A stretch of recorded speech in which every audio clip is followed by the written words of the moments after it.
नमस्कार साथियों, तो फिर से आप सभी का स्वागत है हमारे रीजनिंग के एक और नए वीडियो में। तो आज हम आपके लिए लेकर आए हैं एसएससी के मोस्ट इम्पॉर्टेंट और कई बार रिपीट होने वाले प्रीवियस ईयर क्वेश्चंस, जो कि आप इस वीडियो में करने वाले हैं। तो जैसा कि अभी एसएससी को लेकर अभी बवाल चला, अभी बहुत सारे टीचर्स धरना प्रदर्शन कर रहे थे, तो आप तो सभी जानते ही होंगे सभी चीज़ें। तो सभी टीचर अपनी तरफ से पूरी कोशिश कर रहे हैं कि जो अच्छी तरह से एग्ज़ाम को कराया जाए और अच्छे वेंडर से कराया जाए। अभी अभी कल बात हुई थी, सब लोग टीचर गए थे डीओपीटी के ऑफिस। तो ऐसी बात हुई कि आप समझ जाइए कि कोई आशंका नहीं है कि कोई कन्फर्म ही नहीं है कि वो टीसीएस से एग्ज़ाम करवाएंगे, वो एडक्यूटी से ही करवाएंगे जहाँ तक लग रहा है। अब देखिए, हमारा 13 अगस्त से सीजीएल का भी एग्ज़ाम शुरू होने वाला है, तो उसको भी पोस्टपोन करते हैं कि नहीं, अब देखिए वो क्या होता है। ठीक है, तो आप सभी लोग साथ रहिएगा, सभी टीचर के साथ धरने पर। अभी दिल्ली हम लोग भी गए थे, तो दिल्ली से हम लोग भी 2 दिन हुआ हम लोग भी आए गए। ठीक है, तो चलिए शुरू करते हैं। देखिए, पहला प्रश्न क्या कर रहा है, एक आकृति को घन बनाने के लिए मोड़ा जाता है तो कौन सा फलक आई के विपरीत होगा। यहाँ पे आई के विपरीत पूछा गया हमसे, तो बताइए इसका सही जवाब क्या होगा। यहाँ पे बारिश भी बहुत तेज़ी से हो रही है। ठीक है, तो आई के विपरीत पूछा गया है, तो आप क्या बताएंगे। आप तो जानते होंगे ये प्रैक्टिस सेट है, तो आप तो कर ही लेंगे। देखिए, आई के विपरीत होगा एक को छोड़ के, ये विपरीत होगा ओ, तो आई का विपरीत ओ होगा, ऑप्शन नंबर ए। अगर मैं आपसे पूछूं बी का विपरीत क्या होगा, तो आप कहेंगे बी का विपरीत डब्ल्यू होगा, एक को छोड़ के। बचेगा हमारा ए का विपरीत होगा आर, यानी सीधी सी बात कहें, ए का विपरीत पूछे तो आर होगा, या आर का विपरीत भी पूछे तब भी ए ही होगा। वही मतलब है, बी का विपरीत डब्ल्यू होगा और डब्ल्यू का विपरीत बी होगा, ओ का विपरीत आई होगा और आई का विपरीत भी ओ होगा। तुमसे पूछा था कि आई के विपरीत, तो आई का विपरीत ए होगा, यानी ऑप्शन नंबर ए हो जाएगा, यानी ओ होगा। ठीक है, अगला प्रश्न देखते हैं, सभी प्रीवियस ईयर क्वेश्चंस हैं। देखिए, GSPU यहाँ पे ये लेटर्स लिखे गए हैं, तो अगर हम ए भी एक दर्पण है, इसको दर्पण के सामने रखते हैं तो इसका प्रतिबिंब हमें कैसा बनता दिखाई देगा। आप ये बताइए। जब देखिए, दर्पण प्रतिबिंब में हम जानते हैं कि जो लेफ्ट में रखी वस्तु होती है वो राइट में चली जाती है, जो वस्तु राइट में रखी होती है वो लेफ्ट में चली जाती है, यानी इसका लेफ्ट और राइट बदलता है मिरर इमेज में। ठीक, लेकिन वाटर इमेज में क्या होता है, राइट और लेफ्ट सेम रहते हैं, लेकिन उसका ऊपर का हिस्सा नीचे हो जाता है, नीचे का हिस्सा ऊपर, यानी ऊपर नीचे का बदलता है। ठीक है, तो देखिए ये दर्पण प्रतिबिंब है, यानी मिरर इमेज है, तो जो ये राइट होगा वो लेफ्ट में चला जाएगा, जो लेफ्ट में होगा राइट में। तो जो जी होगा वो इस तरफ आएगा राइट में, तो यहाँ पर तो के है, ये तो गलत हो गया। देखिए जी यहाँ पर ठीक लिखा गया, उसके बाद सी आएगा, सी भी देखिए सभी में सेम है। पी को देखिए यहाँ पे वाटर इमेज बना दिया, इसलिए पी ऑप्शन नंबर बी गलत हो जाएगा। अब बचा हमारा कौन सा, ऑप्शन नंबर ये वाला और ये वाला। अब इससे तुलना कर लेते हैं। देखिए सी सही है, पी यहाँ पर भी सही है। यहाँ पे यू को देखें तो यू तो इस तरह से है, तो यू भी जब दर्पण प्रतिबिंब के सामने बनेगा तब भी ऐसे ही दिखाई देगा। अगर इस तरीके से बना देंगे तब तो वो वाटर इमेज हो जाएगा, तो इसलिए ये भी गलत हो जाएगा। बचेगा कौन सा हमारा, ऑप्शन नंबर पहला। तो इस प्रश्न का सही जवाब ऑप्शन नंबर ए हो जाएगा। ठीक है, अगला देखें। यहाँ पे अगला लिखा गया है KPQZ लिखा गया है, इस तरीके से MNSX लिखा गया है। ठीक है, क्लासिफिकेशन का है। तो बताइए कि यहाँ पे क्वेश्चन मार्क की जगह पे क्या आने वाला है। तो हम काम करते हैं कि जो पहले लेटर का है वो उसका पहला लेटर हम देखते हैं पहले क्या है। तो आप कहेंगे जो KPQZ का है तो इसका पहला लेटर 11 है, इसका M यानी 13 पे होता है, M O 15 पे होता है, तो देखिए S 19 पे होता है। तो हमें यहाँ से एक चीज़ दिखाई दी, 11 हुआ, 13 हुआ, 15 हुआ, आगे नहीं पता। तो देखिए यहाँ इनका भी डिफरेंस देखिए, तो 2 का डिफरेंस, यहाँ पर भी डिफरेंस देखिए 2 का डिफरेंस, तो 11 2 13, 13 2 15, तो आगे होगा 17, 15 2 17, 17 पे क्या मार्क होता है, क्यों होता है। क्यों तो 3 ऑप्शन में है, बी ऑप्शन ख़त्म। ठीक, क्यों तो होगा ही होगा, यहाँ पे क्यों को लिख लेते हैं।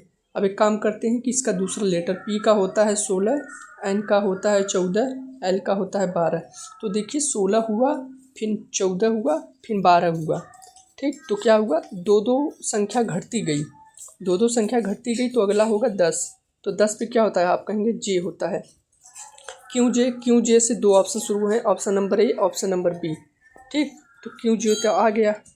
फिर तीसरा देखते हैं, क्यों होता है 17 पे, एस होता है 19 पे, यू होता है 21 पे। तो देखिए यहाँ पे 17 2 19, 19 2 21, 2 का डिफरेंस है, तो यहाँ पर क्या होगा 23।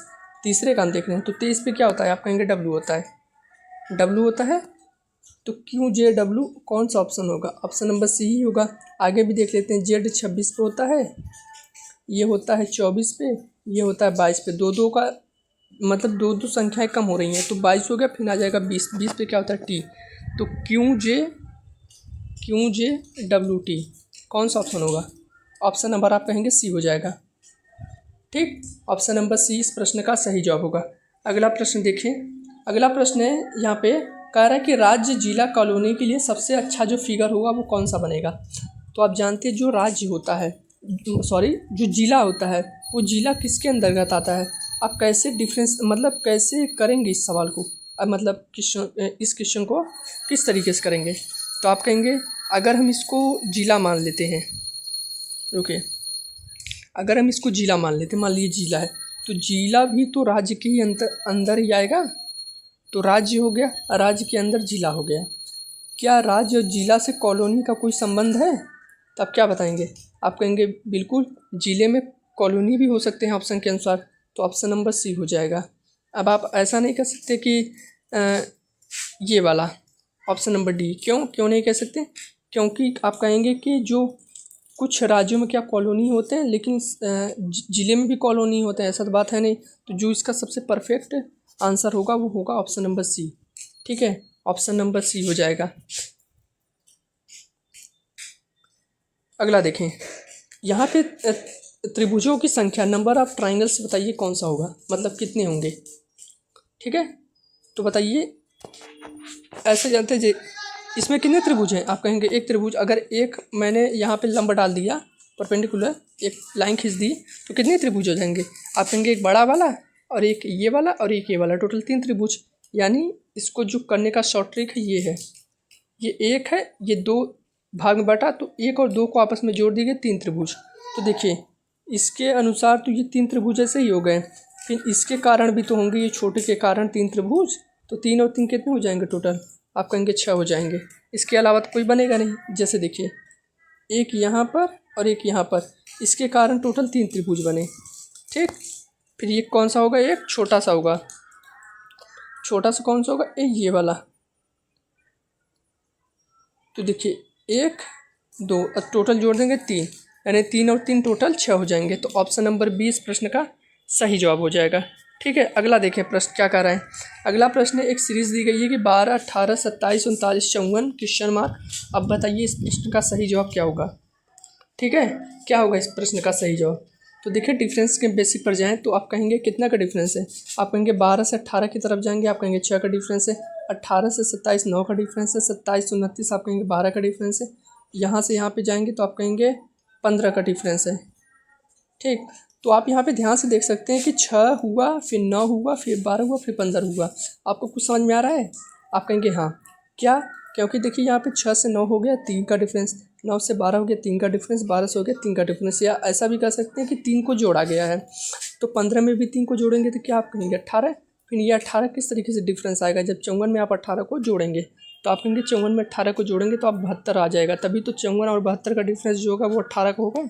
तो ऑप्शन नंबर कौन सा हो जाएगा? ऑप्शन नंबर हमारा ए हो जाएगा। ठीक है, डिफरेंस कितने का था? 3 3 का। पहले हमने डिफरेंस निकाला, फिर डिफरेंस का भी डिफरेंस निकाला तो 3 का आया, फिर सभी को जोड़ दिया आपस में। ठीक है, अगला देखें। इसमें बताइए त्रिभुजों की संख्या कौन सी होगी, मतलब त्रिभुजों की संख्या टोटल कितनी होगी? आप कहेंगे एक त्रिभुज ये वाला, एक त्रिभुज ये वाला, एक त्रिभुज ये वाला, 3 त्रिभुज ऐसे हो गए, 4 त्रिभुज ये, और ये बड़ा वाला 5 त्रिभुज। नहीं समझ में आया? फिर से देखिए कैसे। देखिए एक छोटा वाला दिखाई दे रहा है 1 त्रिभुज, ये छोटा वाला 2 त्रिभुज, और ये 3 त्रिभुज, ये 4 त्रिभुज, और ये बड़ा वाला 5 त्रिभुज। इसके अलावा तो कहीं है नहीं। ठीक, और नहीं, इसके अलावा कहीं नहीं है। तो 5 त्रिभुज इस प्रश्न का सही जवाब ऑप्शन नंबर ए हो जाएगा। 1 2 3 4 5। ठीक, अगला देखें। यहाँ पे अच्छा मैं आपको ये क्वेश्चन एक दे रहा हूँ, आप लगा बता देंगे ना इसको? चलिए आप बताइएगा इसका सही जवाब कमेंट में। ठीक है, यदि ALPINE को 171 लिखा गया है तो स्प्रिंग यानी एल्पिन को 171, स्प्रिंग को 83, तो कैपिटल को उसी प्रकार कैसे लिखा जाएगा? ठीक है, इस प्रश्न का सही जवाब आप हमें कमेंट करके बताइएगा। ठीक है, तो उस कमेंट को हम पिन करेंगे। अगला देखें। देखिए यहाँ पे प्रिस्टीन लिखा है, प्रीसियस, प्रेशर, प्रिशियम, प्रिस्क्रिप्शन। तो बताइए इसका सही क्रम कौन सा होगा, यानी कौन सबसे पहले आने वाला है। ठीक है, ये तो लगाए होंगे आप कहेंगे पी से तो पता नहीं कर सकते कि कौन सबसे पहले आने वाला है, क्योंकि पी सभी में कॉमन है तो मालूम नहीं कर सकते। अगर इसका दूसरा लेटर देखें, आर भी सभी में कॉमन है, आर से भी नहीं बता सकते। यहाँ पर ई है, ई है, ई है, ई है, यानी 2 3 4 5 में तो ई से स्टार्ट हो रहा है, यानी इनमें से सबसे पहले आएगा जो भी आएगा। लेकिन जो ये 1 नंबर वाला ये सबसे लास्ट में चला जाएगा, यानी जो 1 लास्ट में है वो तो सही है, ये 5 से शुरू है यानी ये गलत हो गया। फिर ई को देखते हैं, ई कहाँ कहाँ पे है, यहाँ पर है, ये ख़त्म कॉमन है। यहाँ पर एस है, एस है, सी है, सी है, तो सी यहाँ पर भी, सी यहाँ पर भी। तो दूसरे और पाँचवें में तुलना करेंगे, सी से सी ख़त्म, सी से सी ख़त्म। यहाँ पे आई बचा, यहाँ पे ए बचा। तो आई 9 नंबर पे होता है, ए 1 नंबर पे होता है। तो आप कौन सा कहेंगे पहले आता है अल्फ़ाबेट में सबसे पहले कौन सा नंबर, ए आता है या आई आता है। तो आप कहेंगे ए आता है। ए आई का मतलब पहले 5 नंबर आएगा, उसके बाद 2 नंबर आएगा। 5 2 का मतलब ये भी ख़त्म। अब ये दोनों शुरू हो गए। ठीक, तो यहाँ पर एस था, यहाँ पर एस था, तो एस से एस ख़त्म, यहाँ पे एस बचा, यहाँ पे यू बचा।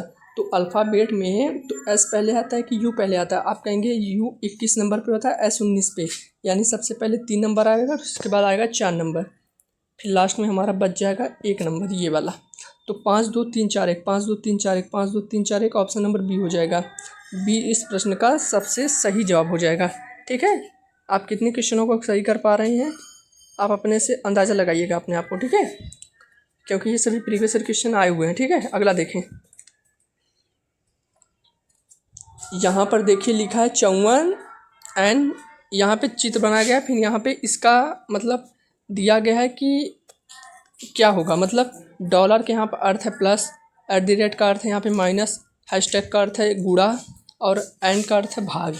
यानी आपको इन ऑप्शनों में से मतलब ये जो दिया गया है सिंबल आपको यहाँ पे रखना है, फिर आपको इसका सही जवाब बताना है कि क्या होगा। जैसे देखिए डॉलर का अर्थ है प्लस, तो डॉलर की जगह पे प्लस रखेंगे। एट द रेट की जगह पे है माइनस, तो आप ये माइनस रखेंगे। हैशटैग की जगह पे रखेंगे आप गुणा, और एंड की जगह पे रखेंगे आप भाग। फिर आप इसको सही करके बताएंगे क्या होगा। तो आप कहेंगे यहाँ पे 54 लिखा गया है, तो हम 54 लिख देंगे। एंड के मतलब एंड की जगह पे लिखा है भाग, तो आप भाग लिख देंगे 6। हैशटैग की जगह पे लिखेंगे आप कहेंगे गुणा 2। फिर डॉलर की जगह पे आप लिखेंगे प्लस 8। फिर एंड के जगह पे आप लिखेंगे 4। तो आप ठीक, तो आप बॉडमस का नियम तो जानते ही हैं। ठीक, तो बॉडमस का नियम क्या कहता है, पहले भाग जोड़ घटाना गुणा। भाई यहाँ पे ब्रैकेट है नहीं, तो पहले ब्रैकेट सॉल्व करते हैं। तो आप कहेंगे 6 9 54, 9 आ जाएगा, 9 में 2 के गुणा करके 18 आ जाएगा। 18 प्लस 8 माइनस 4, 8 में 4 को घटाएंगे 4, और 18 में 4 को जोड़ेंगे आप कहेंगे टोटल 22 आ जाएगा। तो इस प्रश्न का सही जवाब क्या हो जाएगा, ऑप्शन नंबर सी हो जाएगा। ऑप्शन नंबर सी इस प्रश्न का सही जवाब हो जाएगा। ठीक है, अगला देखें। यहाँ पे देखिए वही लिखा है बिलीव ब्रीथ ब्रीव ब्लाइट ब्रेव ब्रेंटर। ठीक है, तो अब बताइए इस प्रश्न का सबसे सही जवाब कौन सा होने वाला है। ठीक है, तो देखिए बी तो सभी में कॉमन है, बी ख़त्म हो जाएगा। ठीक, यहाँ पे ई है, आर है, ई है, एल है, आर है, ए है। तो ए कहीं पर है, आप कहेंगे ए तो कहीं पर नहीं है, यानी 6 नंबर तो सबसे पहले आ जाएगा, तो ये ख़त्म। ठीक, फिर आर है, एल है, ई है। देखो आर 18 पे होता है, एल 12 पे, ये दोनों तो बाद में आएंगे। ई पहले आता है और आर 18 पे, यानी पहले ई नंबर आएगा, यानी ये पहले और तीसरे से तुलना करेंगे तो ई से ई ख़त्म। यहाँ पे एल बचा, यहाँ पे आर बचा। एल 12 पे होता है, आर 18 पे, तो आप कहेंगे 1 नंबर आएगा। फिर आ जाएगा 3 नंबर, 6 1 3 6 1 3 6 1 3 से तो एक ही ऑप्शन शुरू है, ऑप्शन नंबर डी। तो हमें आगे करने की ज़रूरत ही नहीं है, तो ऑप्शन नंबर डी इस प्रश्न का सही जवाब हो जाएगा। हाँ देखिए, इसको करने का सबसे आसान तरीका ये है ना कि आप पहले एक आध श्रेणी को, एक आध लीटर को यहाँ पे देख लीजिए। जब ऑप्शन वो कट जाए, अगर 2 ऑप्शन भी बचें या 3 ऑप्शन भी बचें, तो आप ना ऑप्शन से कर लीजिएगा, तो आप आसानी हो जाएगी आपको। ऐसे करेंगे बहुत टाइम लग जाएगा। 6 1 3 ऑप्शन नंबर डी हो जाएगा। ठीक है, तो चलिए मिलते हैं आपसे फिर से अगले वीडियो में। तब तक आप जो मैंने आपको क्वेश्चंस लिए हैं, आप उसका जवाब आप हमें कमेंट करके बताइएगा। ठीक है, धन्यवाद।